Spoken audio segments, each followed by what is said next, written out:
C'est quoi ça? Alors ça...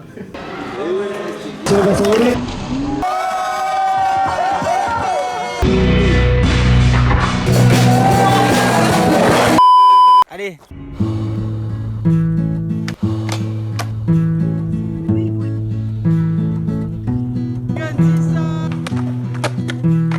C'est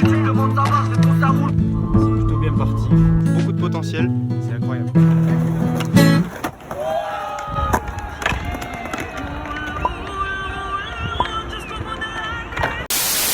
Ok, ça roule. Alors, aujourd'hui, on est au village Between. C'est le siège de Decathlon. Il y a un petit contest organisé aujourd'hui par Decathlon Skateboard. J'avais bien envie de participer, voir un petit peu l'ambiance et tout, voir le parc indoor. Donc, on va aller découvrir ça tout de suite. C'est parti, maintenant, faut que ça roule.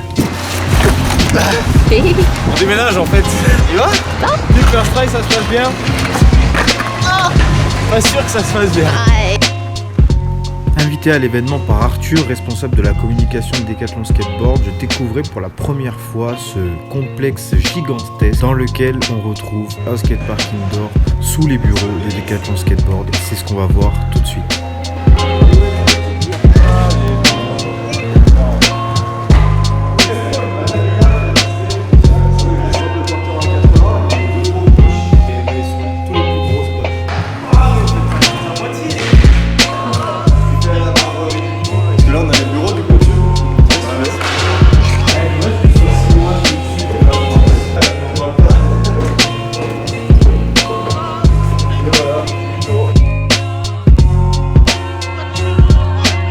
Pour ceux qui connaissent pas du tout, je vais juste revenir rapidement sur comment ça a évolué ici, tu vois. Du coup, t'avais une marque avant chez Decathlon qui s'appelait Oxelo qui faisait roller, trottinette et skate. Sauf que c'était majoritairement une marque de mobilité urbaine. Et en fait, il n'y avait pas de skateurs dans l'équipe. Il n'y avait pas vraiment de conception comme il y a aujourd'hui. Maintenant, on est une marque depuis janvier 2018 où on est 13. Il y a des chefs de produits, des ingénieurs, des designers, une équipe communication et on développe du coup les produits de skate chez Decathlon. Et comment vous allez chercher ceux qui vont travailler ici? Parce que c'est tous des skateurs en fait. On s'est dit qu'on voulait être employeur de skateurs, tu vois. Offrir des opportunités professionnelles chez Decathlon au global, donc dans d'autres marques ou en magasin, il y a des skateurs. On se l'est écrit, on se dit... On fait ça. Quand on fait du skate, quand on commence, la seule perspective qu'on a, c'est skater pro. Tu vois. Toi, tu pourras me confirmer qu'il y a beaucoup de métiers autour. Bah ouais, bien sûr, et c'est assez intéressant du coup. On a pas mal de contacts, des gens qu'on soutient, à qui on envoie un peu de matos, et certains qui sont jeunes, tu vois, qui sont en 3ème, et ils nous demandent pour venir faire leur stage de 3ème ici, et ils viennent passer une semaine avec nous, et ils comprennent un peu ce que c'est l'environnement d'une marque de skate, comment tu développes un produit, de l'idée jusqu'au prototype. Et on a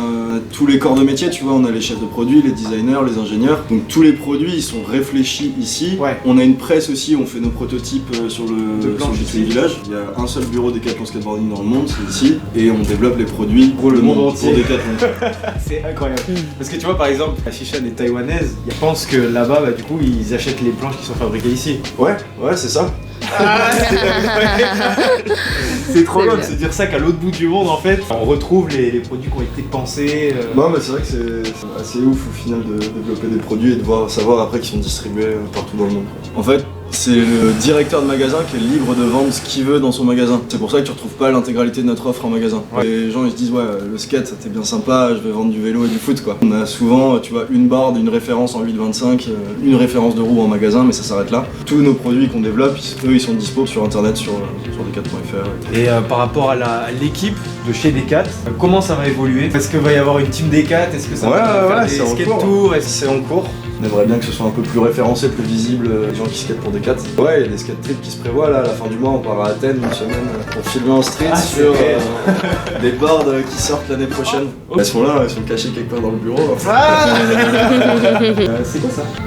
Alors ça, c'est pas en mode ouais, faut que je te parle. Moi, on est 13 personnes à bosser dans ces bureaux. Ça peut vite faire du bruit et du coup, quand tu veux te mettre au calme, t'as un coup de fil à passer, tu te mets là-dedans parce que tu peux faire le test. Et techniquement, t'entends un peu moins. Ça roule aujourd'hui, vous m'entendez pas parler quand je parle très fort. Mais si tu fermes la deuxième, parce que là on t'entend un peu. C'est un délire. Moi ça va. Voilà, je peux pas rester des heures, mais Mes réunions, je passe une heure là-dedans, mais t'es bien au final. C'est surtout ça le plan qu'il faut faire, faut regarder le bureau et dire que c'est ça qui est normal. C'est ma story là. Fou. C'est pépite. Bon, donc on est avec Eric pionniers de Décathlon skateboarding. Un des pionniers, on va dire. T'es bien épaulé. Et on a eu l'opportunité, donc avec Jean-Philippe, lui est un gros skater. Moi je m'occupais de tout au départ, du skate et du longboard. Par contre, moi je suis pas un gros skater, je suis plutôt sur le longboard. Avec Jean-Philippe, on a monté le projet de créer la marque de skate. On a fait ça en 2018. On s'est séparés en deux avec moi qui m'occupais du longboard et du skate. Puis assez rapidement, on a vachement progressé sur la qualité des produits. Puis associé à ça, on a eu la chance de pouvoir faire un parc intérieur, un peu de track ici, le vol à l'extérieur. Ce qui fait que ça a créé une sorte d'émulsion locale et puis qui se diffuse un peu partout. Est-ce qu'on peut en savoir un peu plus justement sur le bois, d'où il vient? Sur cette planche-là, ça reste de l'érable canadien. Par contre, on a bifurqué sur du bois qu'on appelle FSC, c'est-à-dire en fait, il est issu de fournisseurs qui ont des forêts éco-gérées. On est sûr que le bois qu'on réutilise est systématiquement replanté. Ok. En fait, on a un conso, je dirais pas zéro, mais on ne détruit pas de forêt pour faire. Comment tu vois évoluer la marque à l'avenir? Alors, il y a. Moi, j'aimerais que les gens se rendent compte de ce qu'on fait. C'est-à-dire qu'en fait, derrière, il y a une vraie équipe qui est pas très nombreuse. On est 10, on fait tout de A à Z. On essaie vraiment de s'investir dans le monde du skate, mais sans a priori. Un acteur du développement du skate dans le monde, et notamment dans les endroits où c'est pas hyper évident. Là, on parle pas de Paris ou de Bordeaux où c'est déjà très répandu, mais je sais, Montland reste un très bon exemple parce que je l'ai vécu de A à Z. C'est comment on arrive à faire développer un club de skate au milieu d'une forêt dans le centre du pays où c'est que de la terre. T'as vécu ça en Inde? C'est assez incroyable. En fait, c'est une ONG qui a créé le skatepark et nous on les a aidés en leur donnant du matériel de manière à ce qu'ils se monter le club. On a vu comment c'était avant, que ça existait, et surtout la révolution dans tout ce qui est à l'école. La nana qui a monté ça, elle avait deux sujets en tête pour le faire. Elle disait si tu veux faire du skate, il faut aller à l'école. Ah mais c'est pas l'histoire du film Ouais, tout à fait. Mais c'est vraiment corrélé avec le film. Oui, c'est Skater Girl là on parle. La nana du film, elle est ici. Incroyable. Ouais, je vois un petit peu tes perspectives d'évolution. Ton but c'est vraiment de développer le skate dans les endroits où c'est pas facile d'accéder. Ouais, où c'est pas facile et c'est un peu la difficulté, c'est d'être un peu multi-sport, on va dire, dans le skate. Ouais, je comprends. Les branches de l'arbre skate. Moi j'y tiens quand même à avoir un truc qui soit plutôt large et pas uniquement serré que sur le street. On peut varier les plaisirs. Hein. Ouais, carrément. Merci beaucoup Eric. Avec plaisir. On va aller rouler un petit peu le parc là, il y a le best tricks qui commence, donc on va aller filmer quelques tricks.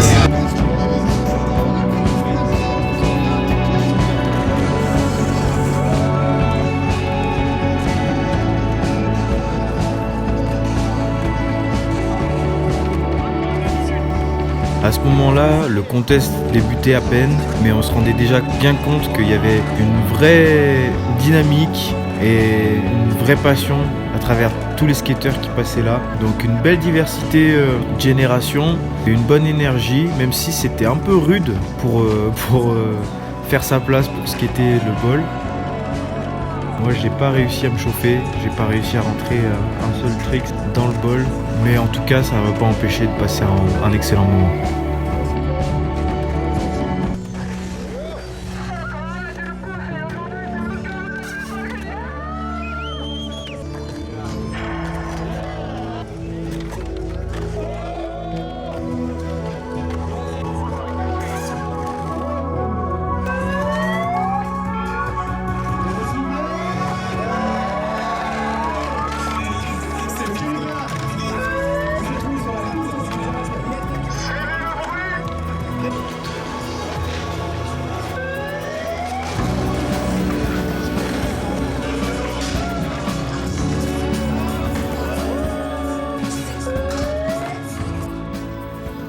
J'ai tellement galéré à rentrer mon premier trick ce jour-là.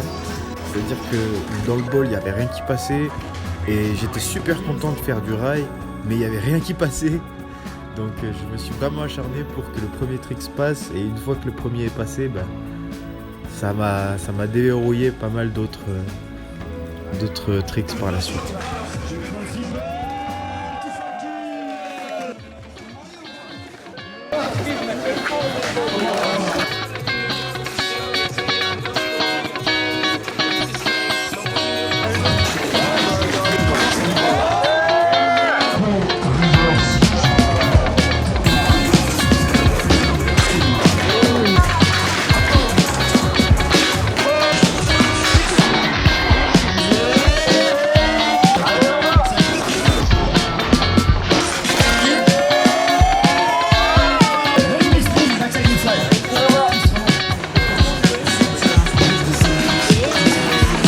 C'est pour la famille.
Et c'est comme ça que ma session s'est terminée. Il restait encore la course dans le pump track, mais après cette chute, je me suis arrêté là et j'ai surtout filmé le reste de l'event.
Bon bah alors nous on va mettre fin à la participation au contest. Il est 18h et on aura à peu près 10 heures de route à faire là pour redescendre dans les Hautes-Alpes depuis Lille. Que c'était vraiment une ambiance assez folle ici et c'est d'ailleurs pas fini parce qu'il va y avoir encore des dingueries avec le Best Tricks dans le bol.